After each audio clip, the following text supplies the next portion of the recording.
Hello everyone, I'm Alan Thrall, and in this video I'm going to teach you how to incorporate jumping into your strength training routine. Jumping and plyometric training is a great way to build athleticism, speed and power, agility, reflexes, and what I call just overall youthfulness.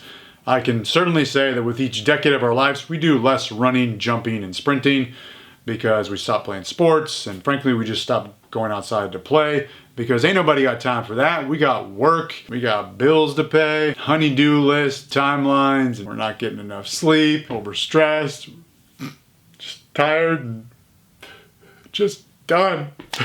Jump training is also injury prevention. You're building some elastic capacity in your muscles and ligaments, preparing you for whatever you enjoy doing outside of the gym. Recreational soccer, pickup basketball, playing at the park with your kids, running from the cops and jumping over a fence. Even something as simple as being able to catch yourself after you misstep or lose your balance in your day-to-day life. And if you're a recreational strength athlete and you like doing strongman competitions and CrossFit competitions, jump training can certainly prepare you for the demands of those sports too. And even if you don't care about any of those attributes I just listed, you're thinking, dude, I'm 25 years old, I don't care about your geriatric safety prevention advice.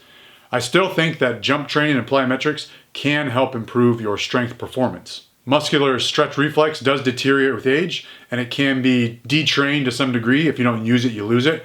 You could just speed up the eccentric in which you perform your barbell movements, but I think that doing that along with some jump training and plyometrics can improve your stretch reflex that occurs at the bottom of a squat, the bottom of a clean, or in a push press, etc. Now I'm going to cover a basic jumping progression. You can start wherever you want and take it as slowly or as quickly as you like, or you could just jump in to whatever part of the progression you want, whatever part you're comfortable with. This progression will start at 0. You have never done any jump training in your life, or both of your feet have not left the ground simultaneously since the 1980s when you were dancing in the club to Diana Ross. Hops. Hop up and down on 2 feet with minimal knee flexion. This looks a lot like jumping rope because it basically is. This will prepare your feet and ankles for the demands of jumping. You can start with something like 100 to 200 total jumps, broken up into however many sets you want. I would probably suggest performing sets of 10 to 20 reps between each warm-up set of a barbell movement. So if you're warming up for squats, do 10 to 20 reps in between each warm-up set. If your jump training is completely detrained, your feet might get sore after this, especially your arches. 1-foot hops. Same concept, but on 1 foot at a time. You might find that you have trouble staying in the same place at first. That's fine. Over time, your balance will improve. 1-foot dot drill. You'll start on the center dot, jump to one corner, then back to center, and then repeat until you've hit all 4 corners. I used to do these every day during high school football, and I never understood the benefit until now. You're being intentional with each jump forward, backwards, and laterally. It's a multi-directional hop on one leg. Vertical jump. Now you'll start focusing on height. Bend the knees slightly and quickly jump up as high as you can. If you notice yourself wanting to pause at the bottom, try to minimize that hesitation over time. Quick down, quick up. The vertical jump also teaches you how to land correctly. This is really important. You have to absorb force on the way back down. Don't land with straight legs. Consecutive vertical jumps. Do multiple vertical jumps without any pausing. You've got to propel your weight up, absorb the impact down, and then reverse your weight back up. Box jumps. The box jump incorporates a vertical jump plus some knee tuck. At first, just perform these as singles, meaning perform a jump, step down, reset, repeat. You don't need to jump up and down until you're ready for that. Box jumps with depth drop. Rather than climbing down at the top of the box, turn around, step off the box, and land on 2 feet while absorbing the impact. Think soft landing or quiet landing like a cat. Tuck jump. Same as the consecutive vertical jumps with the addition of pulling your knees up each time you jump.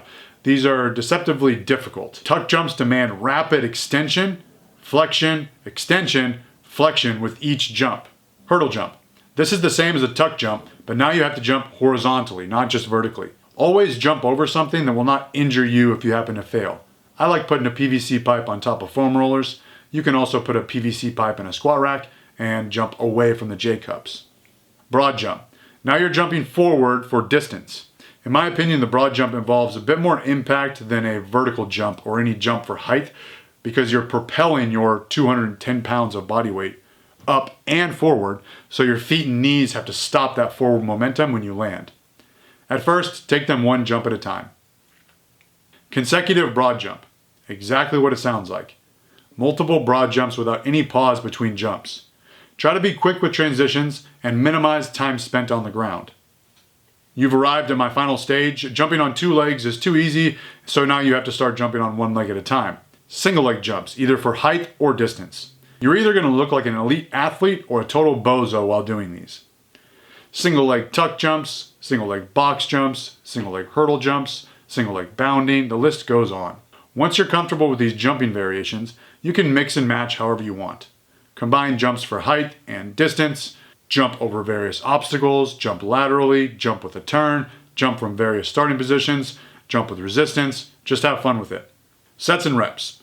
If I had to guess, on average, I would say I perform 1 to 6 reps for 4 to 6 max effort sets. This does not include any warm-up sets I do. I am a big fan of Will Rotell's approach of having a designated number of reps and then doing as many high effort sets as possible in a time constraint, like 10 to 15 minutes. If you really want a sound strength program that incorporates jumping, I would suggest purchasing one of his programs.